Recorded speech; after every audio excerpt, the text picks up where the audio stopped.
র্যাবের বিলুপ্তি চায় বিএনপি। পুলিশ সংস্কার কমিটির কাছে র্যাপিড অ্যাকশন ব্যাটালিয়ন র্যাব বিলুপ্তি করার সুপারিশ করেছে বাংলাদেশ জাতীয়তাবাদী দল বিএনপি। মঙ্গলবার 10 ডিসেম্বর সকালে রাজধানীর গুলশানে বিএনপি চেয়ারপারসনের কার্যালয়ে এক সংবাদ সম্মেলনে এমনটি জানান বিএনপির স্থায়ী কমিটির সদস্য ও বিএনপির পুলিশ সংস্কার কমিটির প্রধান মেজর অবসরপ্রাপ্ত হাফিজ উদ্দিন আহমেদ। হাফিজ বলেন, সরকারের পুলিশ সংস্কার কমিটি বিএনপির কাছে সুপারিশ না চাইলেও আমরা সুপারিশমালা দিয়েছি। রাষ্ট্রের এই অত্যাবশ্যকীয় সেবার পুলিশ সংস্কার এখন সময়ের দাবি। সুপারিশনামায় বিএনপি পুলিশ কমিশন গঠনের সুপারিশ করেছেন। তিনি আরও বলেন, পুলিশের বিভিন্ন স্তরের অবসরপ্রাপ্ত পুলিশ কর্মকর্তাদের সঙ্গে কথা বলেছি, সাংবাদিকদের সঙ্গে কথা বলেছি, অনেকের সঙ্গে কথা বলেছি।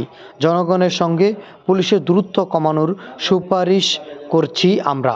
সুপারিশে পুলিশ বাহিনীকে সঠিক দিকনির্দেশনা, পরামর্শ এবং সহায়তা দেওয়ার জন্য একটি পুলিশ কমিশন গঠনের প্রয়োজনীয়তা তুলে ধরা হয়েছে। কমিশনের